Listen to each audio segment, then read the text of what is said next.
Hello everyone, I'm Martin and welcome to Donnington Castle Model Railway. On today's episode, our first layout tour.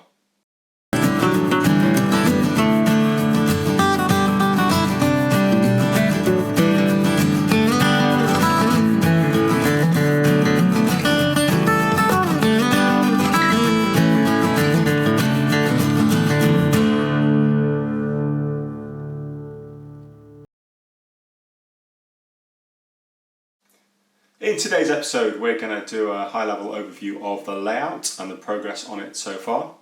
And then in subsequent videos, we'll look at different areas of the layout that have had a little bit more progress made on them, and we'll talk about those in a little bit more detail. Okay, let's get the camera up a little bit higher and I'll give you your first proper look at the layout. Okay, so as I said in the first video, the layout has been built in half of a double garage. So let's do a quick pan across so you can see how things look at the moment. Please excuse the mess. From watching other videos on YouTube, I think everybody who's building a model railway has their tools to hand, let's put it.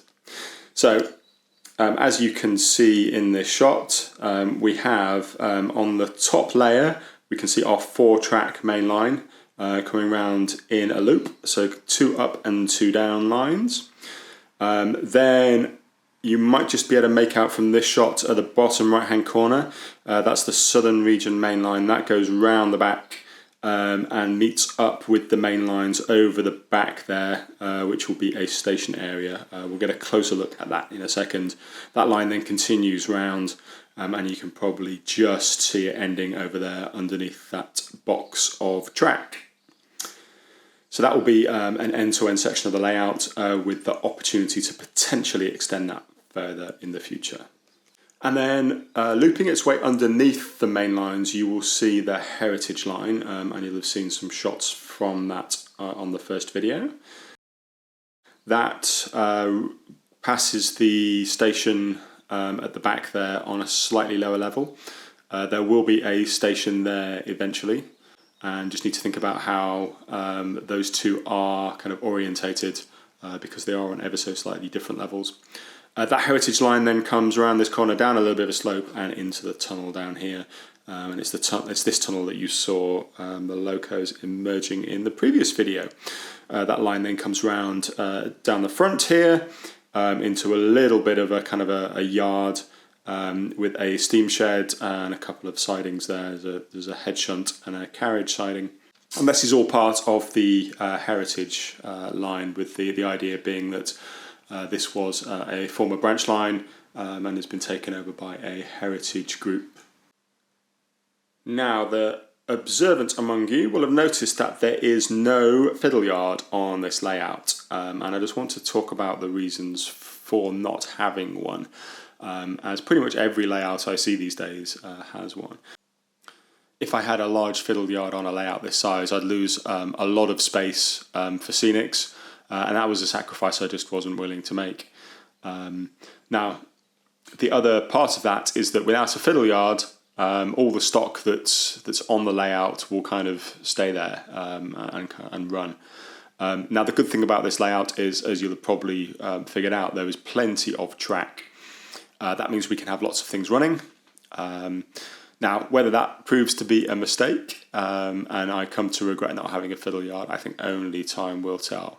However, there is a little bit of a safety net to this story, in that you will have noticed the end-to-end nature of the southern main line.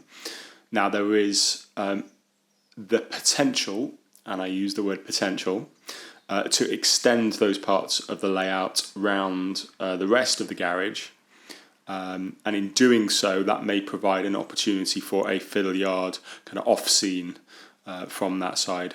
However, that is something that I'm not thinking about at the moment. It's not a certainty, but it is a potential to allow for a fiddle yard in the future.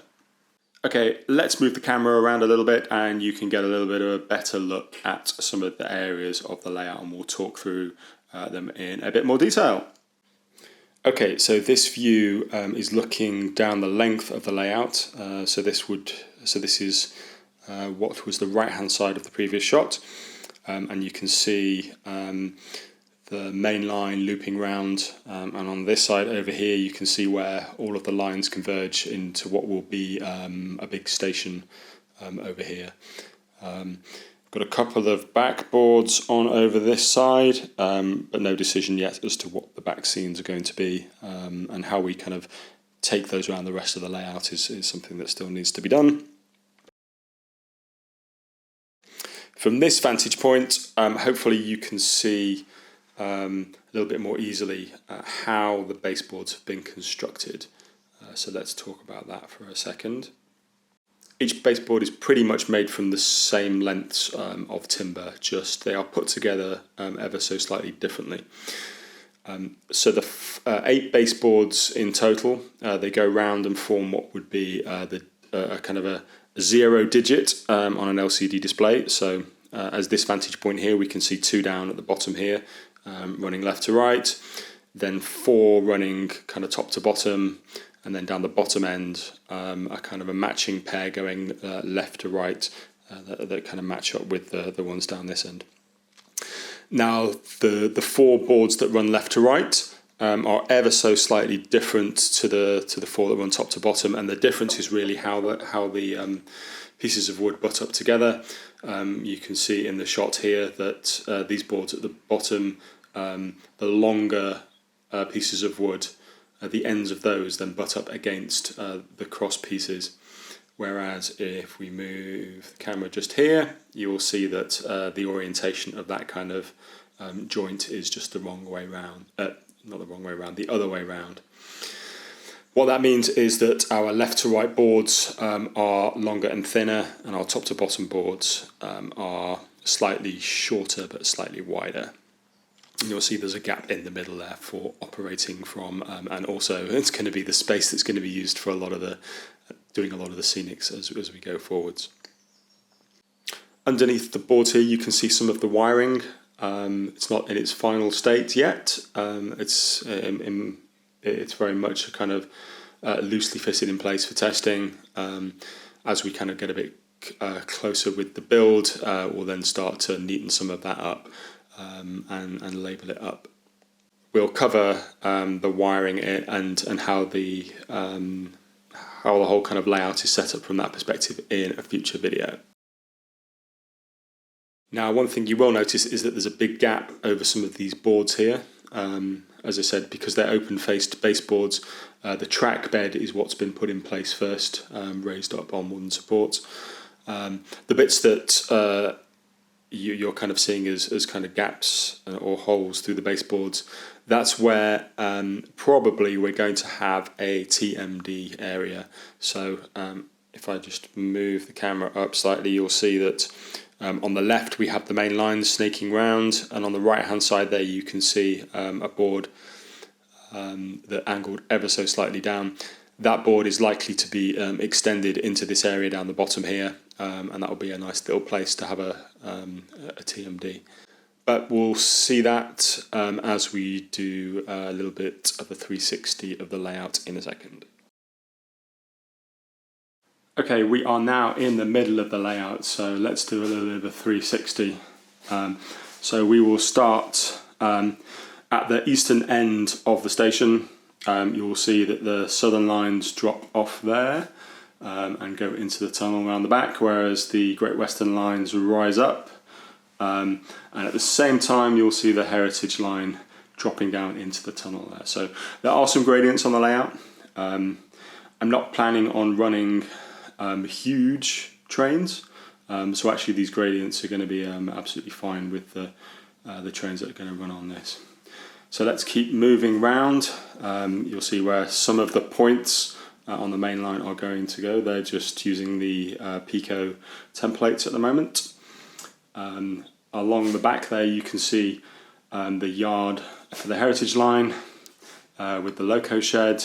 You can see the Great Western main lines coming round. Over the back, hidden underneath all that junk, that is where our southern lines come round from this end into the western end of the station. Probably going to have some kind of stabling point in the bottom here, just so there's somewhere to kind of store some locos that aren't running round. This board here is probably going to move up, so we can get some stabling on here, and also then maybe put in a little bit of scenics with regard to the station. And then down the bottom here we can see what will be the Heritage Line main station. Okay, from this angle, underneath that Pico box of track, you will see where the Southern Main Line comes off at this end of the layout, sweeps round, and at the back over there joins up with the Great Western Main Lines at the station over the back there. And then you can also see the Heritage Line as it comes underneath these lines here. This is probably going to be a bridge under here rather than another tunnel, but that will be quite a long bridge span, so we need to think about how we're going to do that, but we'll come back to that. What you can hopefully see is the nature of the layout to use open baseboards. So in other words, not to put a plywood top across all areas of them. And so what I've done is I've elevated different parts of the track bed up from the baseboards using short bits of timber, which you can probably see in different places around the layout. So on top of that is then 12mm plywood, but what this does is this creates a very nice effect of having different levels for the viewer to create some visual interest, but also makes it easier to do kind of changes in elevation for the railway. And so it probably doesn't come across particularly well on camera, but at various places on this layout, the elevation does change, and so there are gradients, and those gradients can be very easily controlled by just adjusting those wooden blocks that are fixed into the baseboards. Okay, I hope you all enjoyed that quick overview of the layout. As I said earlier, we're going to be breaking the layout down in a little bit more detail and talking about some of the tools, techniques and approaches used to build parts of it before we then kind of crack on with completing the layout, because as you can see there's a lot of work to do. Please do, if you're enjoying what you're watching, remember to subscribe, hit that bell icon, then you'll get notifications when new videos are released, and please do leave a like. Okay, and we're going to end today's episode with a few running shots. They'll be on the Heritage Line in a part of the layout where the scenics aren't finished yet, as you'll see, but hopefully it will give you a chance to see some things running.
Okay, thanks for joining us today. I will see you next time on Donnington Castle Model Railway.